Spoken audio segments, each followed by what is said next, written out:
가족들의 치매 극복을 위한 로드맵 방송, 수많은 고민들 함께 나눕니다. 가로수 시작합니다.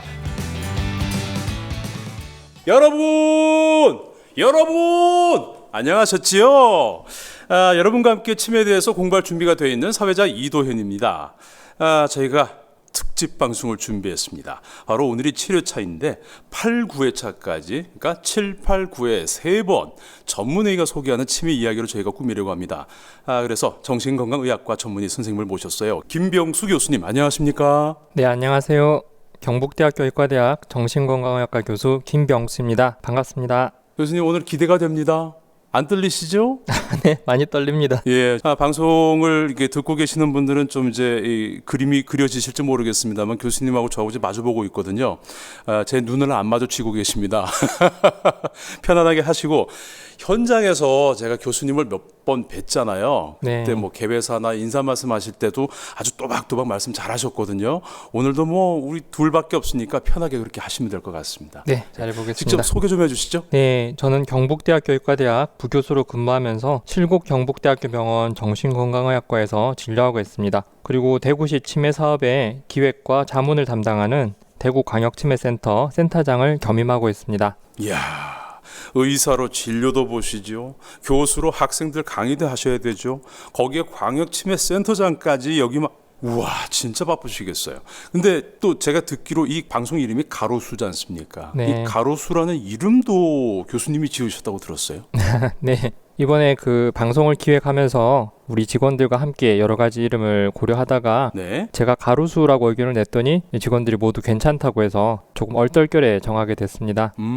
이 가루수란 이름은 치매를 겪으면서 살아가는 힘든 여정길에 잠시 쉬어갈 수 있는 편안한 그늘 같은 공간이 되었으면 좋겠다 하는 바람으로 만든 이름입니다. 이름 자체보다는 지금 오프닝 멘트로 쓰고 계시는 삼행시 부분, 가족들의 치매 극복을 위한 로드맵 방송, 수많은 고민들 함께 나눠요 하는 이 부분을 만들 때 고민이 많았습니다.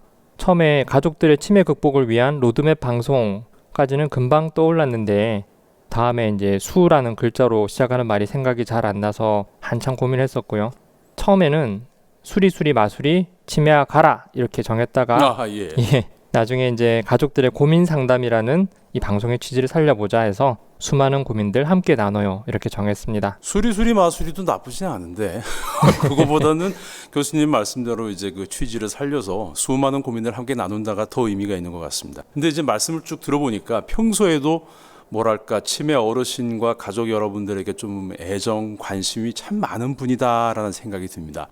어떻게 이렇게 인터넷 라디오를 선택하게 되셨는지 어떤 계기가 있습니까? 네, 실은 이런 팟캐스트 방송처럼 접근성이 좋은 매체를 써서 가족들께 좀 가까이 다가가보자 이런 생각은 예전부터 가져왔었습니다. 최근에 이제 전국의 보건소마다 치매 안심센터가 설치되고 거기서 이제 치매 관련 지식을 배울 수 있는 가족 교실도 매주 열리고 있습니다. 하지만 실제로 치매 안심센터까지 찾아가기가 어려운 분들이 매우 많으시죠. 교통편이 여의치 않은 경우도 있고 또 직장에서 연차를 내면서 나오시기 힘든 경우도 있고 또 집에 환자와 함께 살고 계신 분이라고 해도 치매 어르신을 혼자 집에 계시도록 하고 집을 나서기가 어렵습니다. 그래서 이제 팟캐스트나 유튜브처럼 누구나 쉽게 접근할 수 있게 가족들께 유용한 정보를 전해드리면 좋겠다라는 생각을 꾸준히 해왔었는데 작년에 이제 코로나19로 대면 서비스들이 완전히 중단되면서 이젠 더 이상 미루면 안 되겠다 싶었습니다. 그래서 저희 대구광역치매센터에서 올해 신규 사업을 계획하면서 가로수 방송을 시작하게 됐습니다.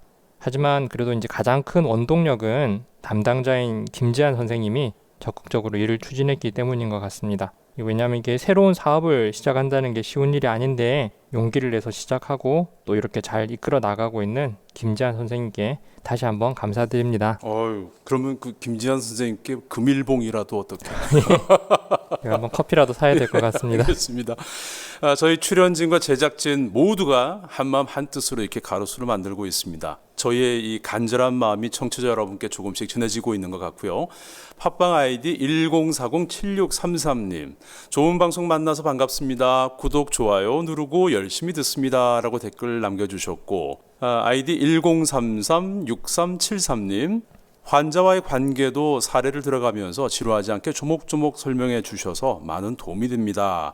진행자 쌤들 감사합니다라는 의견 주셨습니다. 아유 고맙습니다. 아, 네. 이런 글들이 정말 힘이 되는 것 같고요. 네. 앞으로도 유익한 내용, 좋은 방송으로 보답할 수 있도록 노력하겠습니다. 네, 그럼 오늘 전문의와 함께하는 특집 방송 1탄 김병수 교수님과 함께 치매 여행 떠나보겠습니다. 교수님, 저희가 지난 시간에 알츠하이머병은 최근에 기억력이 나빠지고 병이 진행하면서 차차 옛날 기억도 사라진다고 배웠거든요. 네, 맞습니다. 초기에는 최근 일들에 대한 기억력만 주로 떨어지시다가 차츰 오래전의 일들, 나중에는 본인의 이름 같은 기본적인 사실들도 기억 못 하시게 됩니다. 그래서 보통 치매는 기억력이 사라지는 병이다. 기억력에 문제가 생긴다는 생각이 일반적이잖아요. 그러면 기억력이 괜찮은 치매도 있습니까? 네, 정답은 기억력이 괜찮은 치매도 있습니다. 모든 치매가 항상 처음부터 기억장애를 동반하진 않습니다. 전체 치매의 7-80%를 차지하는 알츠하이머 병에 의한 치매는 기억장애가 초기부터 나타나지만 나머지 다른 치매들 중에는 기억력 저하가 두드러지지 않은 경우들이 많습니다. 예를 들어서 전두축대엽 치매는 초기에 성격 변화나 이상 행동, 언어 장애로 시작되고 기억력은 비교적 괜찮습니다. 또 혈관성 치매의 경우 기억력보다는 주의력이나 집행 기능만 주로 떨어지는 경우도 있고요. 또 레비소체 치매의 경우에도 초기에는 기억력 저하보다 집중력 저하나 시공간 능력의 저하, 환시 등이 더 두드러지게 나타날 수 있습니다. 그렇기 때문에 치매를 판단하는 데 있어서 단순히 기억력만 고려하지는 않습니다. 기억력만 가지고 치매 여부를 따지면은 알츠하이머병이 아닌 다른 원인에 대한 치매는 이 진단이 늦어질 수도 있겠네요. 네, 그렇죠. 바로 그 점 때문에 치매 진단 기준도 바뀌었습니다. 전 세계적으로 널리 쓰이는 치매 진단 기준으로 미국 정신의학회에서 만든 DSM이라는 것이 있는데 예전에는 치매 진단에 기억력 저하가 필수 사항으로 포함되어 있었습니다. 그것이 2013년에 개정되면서 기억력 저하가 심하지 않아도 복합적 주의력, 집행 기능, 사회 인지 등 다른 인지 영역의 저하가 심하면 치매 진단이 가능하도록 바뀌었습니다. 실은 치매가 하나의 원인으로 생기는 것이 아니다 보니까 치매도 종류가 다양하고 그 특성들이 모두 다릅니다. 그러면 알츠하이머병 말고 다른 원인으로 생기는 치매는 어떤 것들이 있습니까? 예, 치매를 원인에 따라 세분하면 70여 가지 이상 된다고 합니다. 그중 가장 대표적인 것이 잘 알려진 알츠하이머 병에 의한 치매고요. 대략 한 7-80% 정도를 차지합니다. 그 다음으로 흔한 것은 혈관성 치매입니다. 혈관성 치매는 전체 치매 중에 15에서 20% 정도를 차지합니다. 혈관이 막히거나 터져서 뇌가 손상되면 생기는데 손상되는 부위와 크기에 따라서 증상도 다양하고 또 그 진단도 더 세부적으로 나눌 수 있습니다. 혈관성 치매 안에도 종류가 여러 가지 있습니다. 그 혈관성 치매 중에서 가장 대표적인 그 두 가지가 있다고 제가 들었거든요. 네, 가장 대표적인 것 두 가지는 피질 혈관성 치매와 피질하 혈관성 치매 이 두 가지입니다. 먼저 피질 혈관성 치매를 말씀드리면 이 피질이란 단어는 뇌의 겉부분, 바깥 부분을 뜻하는 말입니다.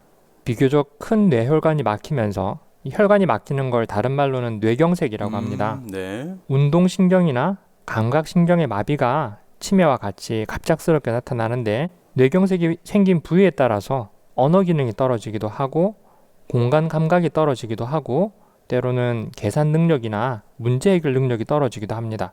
이렇게 뇌 손상이 뇌의 겉부분을 주로 침범하기 때문에 피질 혈관성 치매라고 하고 또 이런 뇌경색이 반복적으로 발생할 때는 다발경색 치매라고도 합니다. 저희도 이제 지내다 보면 뇌경색 후유증이죠. 그렇게 마비가 와가지고 신체가 불편해진 경우를 많이 보거든요.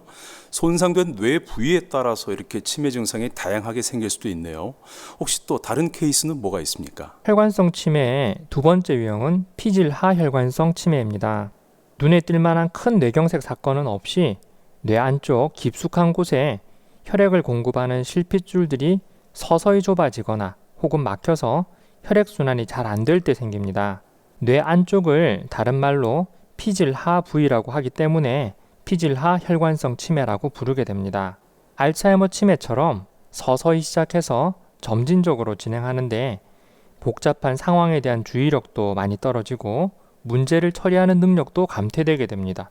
기억력도 상당히 떨어지는데 힌트를 주면 비교적 잘 기억해내는 특징을 보입니다. 반면에 알츠하이머 치매에서는 힌트를 줘도 잘 기억을 못하는 경우가 많습니다. 주로 어떤 사람들에게 많이 생기죠? 이런 혈관성 치매는 고혈압이나 당뇨, 이상지혈증, 심장 부정맥과 같은 심혈관 위험 질환이 함께 있는 사람에게 특히 많이 생기고, 담배를 피우거나 술을 많이 마시는 분들도 발생 위험이 높아집니다. 그리고 비만한 경우에도 위험성이 높아집니다. 그러면 혈관성 치매 진단은 어떻게 받습니까? 흔히 이제 중풍이라고 말하는 갑작스럽게 말을 못하거나 팔다리 힘이 빠지는 것과 같은 그런 증상이 나타난 후에 치매가 이어서 나타나는 전형적인 경우라면 임상 증상만으로도 진단을 내릴 수 있습니다. 하지만 발생 시점이 조금 애매한 경우나 피지라 혈관성 치매처럼 명확한 혈관성 사건을 확인하기 어려운 경우에는 정확한 진단을 위해서 CT나 MRI 같은 뇌 영상을 촬영하는 것이 필요합니다. 치료 과정도 설명해 주시죠. 네, 치료는 앞에서 말씀드린 심혈관 위험 질환들을 잘 치료하고 금연, 절주와 같은 생활 습관을 유지하는 것이 가장 중요하고요. 아스피린 같은 항혈소판 제제나 경우에 따라서는 와파린 같은 항응고제를 복용하는 것이 뇌경색의 위험을 줄이는 데 도움이 됩니다. 그리고 알츠하이머 치매 치료에 흔히 처방되는 약인 아세틸콜린 분해효소 억제제는 혈관성 치매에서 효과는 다소 불확실한 것으로 알려져 있고, 메만틴이란 약은 약간 도움이 되는 것으로 보고되었습니다. 예, 혈관성 치매 위험 요인을 가진 분들, 저도 고혈압 약에다가 고지혈증 약을 먹고 있으니까 좀 정신 바짝 차려야겠습니다. 평소 생활 습관 꼭 개선하셔가지고 잘 예방을 하셔야겠습니다. 교수님, 제가 어디 신문인가 어디서 본 적이 있는데 자면서 잠꼬대 하지 않습니까? 네네. 이 잠꼬대를 심하게 하면 이것도 혹시 치매일 수 있습니까? 예, 맞습니다. 그런 기사도 실렸고 실제 그렇습니다. 보통은 잠을 자면서 꿈을 꾸더라도 몸은 움직이지 않는데요. 어떤 사람들은 꿈속에서 일어나는 일을 행동으로 나타내는 경우가 있습니다. 예를 들면 꿈에서 축구를 하는데 실제로 침대 옆 사람을 발로 찬다든지 하는 그런 경우죠. 이런 걸 렘수면 행동장애라고 합니다. 이런 렘수면 행동장애 증상이 레비소체 치매라는 치매에서도 나타날 수가 있습니다. 레비소체 치매는 좀 이름이 생소합니다. 어떤 치매입니까? 레비소체 치매는 레비소체라고 하는 이상 물질이 뇌에 축적되어서 쌓여서 나타나게 됩니다. 렘수면 행동장애 증상도 있지만 더 특징적인 증상들은 다음의 세 가지인데요. 우선 인지 기능이 단기간에 심한 변동성을 보입니다. 그래서 비교적 잘 지내시다가도 몇 시간 혹은 며칠 동안 갑자기 확 나빠지시곤 하고, 또 그러다가 어느 순간 멀쩡하게 괜찮아지시기도 하고, 이런 변동성이 심합니다. 그리고 두 번째로 반복적인 생생한 환시가 보일 수 있습니다. 집안에 손님이 오셨다면서 갑자기 식사를 준비하시기도 하고, 또 동네 아이들이 거실에 자꾸 뛰어다닌다면서 화를 내시기도 합니다. 이것은 헛것을 본 환시와 실제 현실을 잘 구분하지 못해서 보이는 행동이신 거죠. 그리고 세 번째로 치매가 시작될 무렵부터 파킨슨 증상, 즉 몸이 뻣뻣해지고 동작이 느려지거나 떨리는 증상이 나타날 수 있습니다. 그 외에도 항정신병 약물에 대한 부작용이 아주 심하게 나타나는 그런 특징도 있습니다. 치료는 다른 치매랑 비슷한가요? 네, 기억력을 비롯한 인지기능 저하에 대해서는 알츠하이머 치매에 사용하는 인지기능 개선제가 효과가 있습니다. 환시나 망상이 있으면 항정신병 약제를 시도해 볼 수 있는데요. 하지만 부작용에 아주 민감하시기 때문에 부작용이 가장 적은 종류의 항정신병 약제를 선택해야 되고, 용량도 적은 양부터 천천히 올려나가야 합니다. 그리고 파킨슨 증상이 동반되어 있을 때는 파킨슨병 치료제를 투약합니다. 레비소체 치매에서 손떨림이나 몸이 뻣뻣해지는 파킨슨 증상을 말씀해 주셨잖아요. 그러면 실제로 파킨슨 병이 있으신 분들도 치매가 생길 수가 있는 건가요? 네, 그렇습니다. 파킨슨병에서도 치매가 생길 수 있습니다. 먼저 파킨슨병은 뇌의 흑색질이라는 부위가 손상돼서 도파민 생성에 장애가 생기며 나타나는 병입니다. 이 파킨슨병의 대표적 증상이 바로 행동이 느려지고, 가만히 있을 때 손이 떨리고, 몸이 뻣뻣하고 종종 걸음을 걷는 것입니다. 앞서 말씀드린 레비소체 치매의 경우는 파킨슨 증상과 치매 증상이 거의 비슷한 시점에서 시작되거나 아니면 치매가 먼저 나타나는데 반해서 파킨슨병 치매의 경우는 파킨슨병이 치매보다 최소한 1년 이상 먼저 나타납니다. 그래서 보통은 몇 년 동안 파킨슨병을 앓다가 뒤늦게 치매가 시작된다고 생각하시면 되겠습니다. 여기도 치료 과정이 궁금한데요. 기본적으로는 파킨슨병 증상에 대한 치료가 이루어지고 치매 증상에 대해서는 인지기능 개선제가 효과가 있기 때문에 함께 사용합니다. 파킨슨병 치매에서도 앞서 레비소치 치매에서 말씀드렸던 환시나 렘수면 행동장애, 즉 꿈꾸면서 소리 지르고 움직이는 증상이 종종 동반됩니다. 그런 증상들이 함께 있을 때는 그 증상에 맞는 치료를 병행해 줘야 합니다.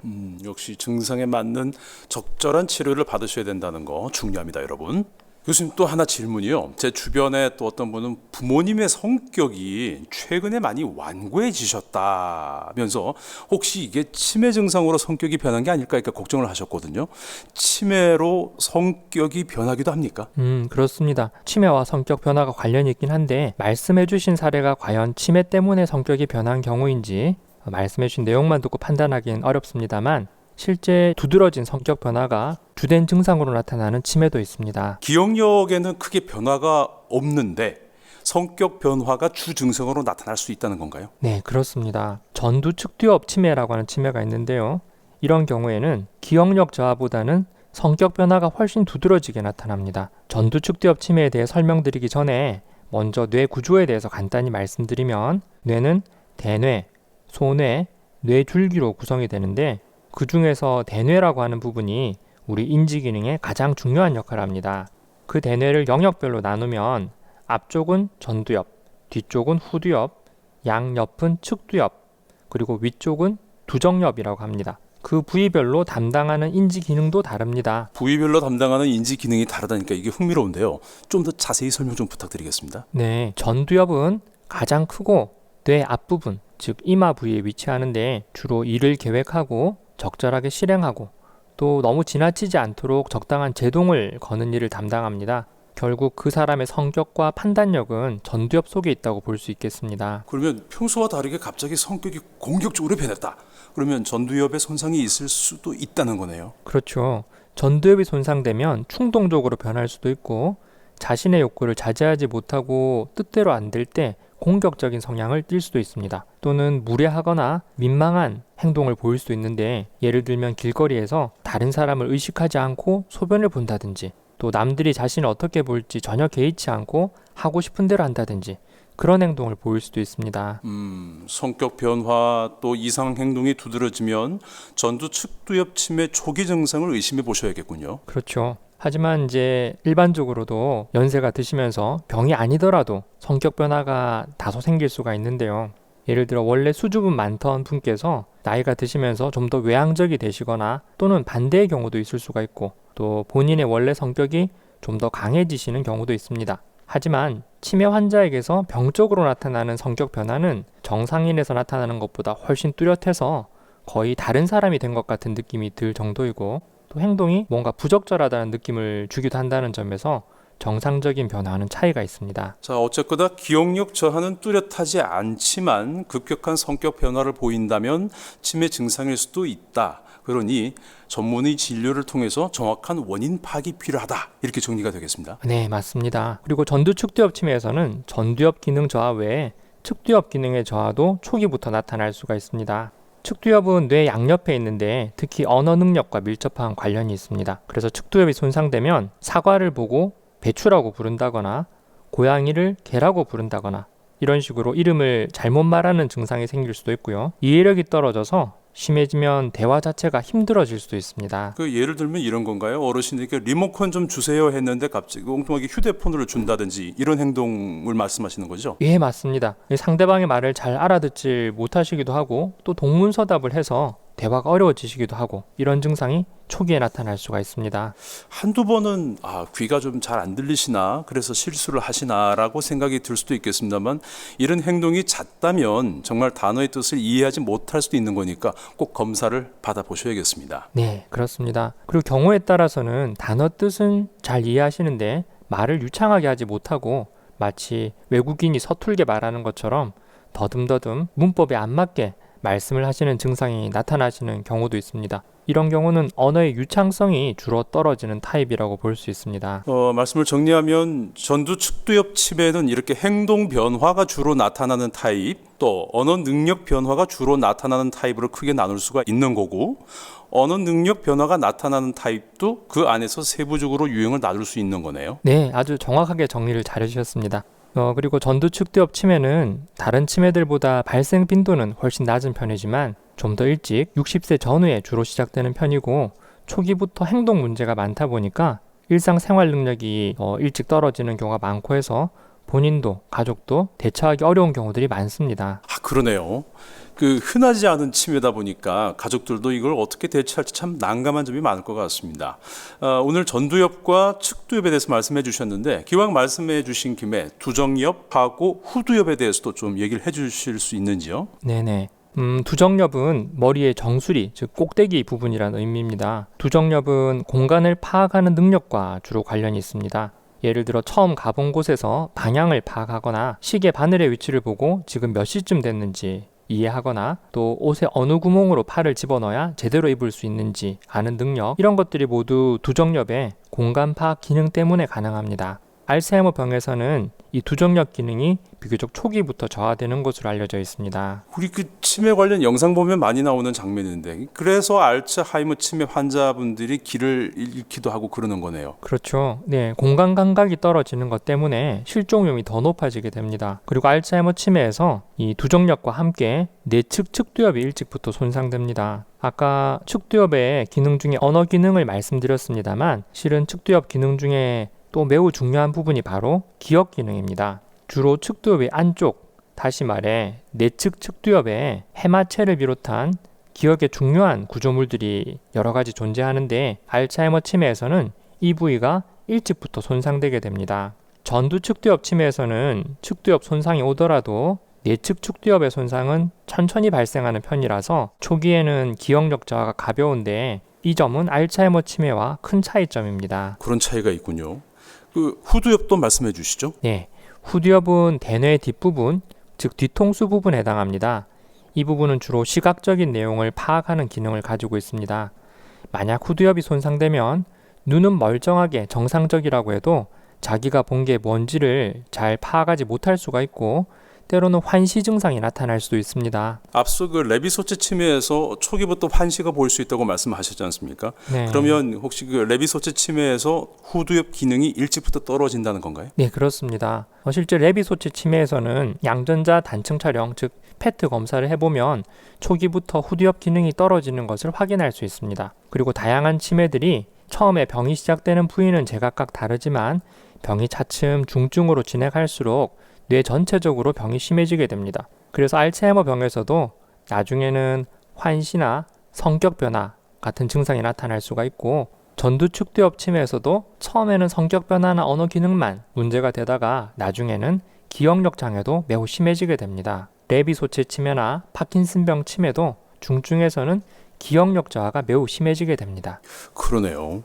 처음에 나타나는 증상은 치매 종류에 따라 차이가 많이 납니다만, 병이 많이 심해지면 뇌기능 전체가 떨어지면서 기억력 저하도 심해지고 혼자 생활하기가 더 힘들어지게 된다는 거네요. 네, 그렇습니다. 이 말씀을 듣고 보니까 참 치매 종류가 무척 다양하고, 또 그 특징을 잘 이해하는 것이 가족들에게는 참 도움이 되겠다는 생각이 듭니다. 그렇죠. 아는 것이 힘입니다. 오늘 꼭 기억하셨으면 하는 것은 치매 종류에 따라서 뇌 손상 부위도 다르고 초기 증상이 매우 다양할 수 있다라는 점입니다. 그래서 초기 증상이 기억력 저하 외에도 다양하게 나타날 수 있는 만큼 설마 이건 치매가 아니겠지 하는 생각으로 검진을 미루지 마시고 일찍 검사를 받아보시면 좋겠습니다. 제가 이 방송 진행하면서 매 회 때마다 정말 많은 것을 보고 느끼고 가거든요. 오늘도 좋은 말씀이셨고, 다음 시간은 특집 방송 2탄으로 치매 진단법에 대해서 저희가 정리를 해보고자 합니다. 오늘 방송 끝까지 들은 청취자 여러분들 모두 잘 기억하실 겁니다. 기억력이 괜찮은 치매도 있구나. 기억력 저하가 모든 치매 환자의 초기 증상은 아니다. 이런 것들. 교수님, 오늘 말씀 고맙습니다. 네, 감사합니다. 네. 가로수 청취자 여러분들, 오늘 방송 잘 들으셨죠? 팟빵 가로수 채널 공지사항에서 구독자 이벤트 하고 있습니다. 공지사항 잘 읽어보시고 참여하셔서 선물 받아가십시오. 추첨을 통해서 저희 광역치매센터에서 시원한 커피 쿠폰 준비해드립니다. 혹시 또 우리 교수님께 궁금한 거 있으신 분들 댓글 남겨주시거나 저희 대구광역치매센터로 메일 보내주시면 저희가 답 준비해드리겠습니다. 자, 다음엔 더욱 알찬 정보로 다시 찾아뵙겠습니다. 여러분, 구독하기 꾹, 좋아요 꾹, 가로수에서 만나요.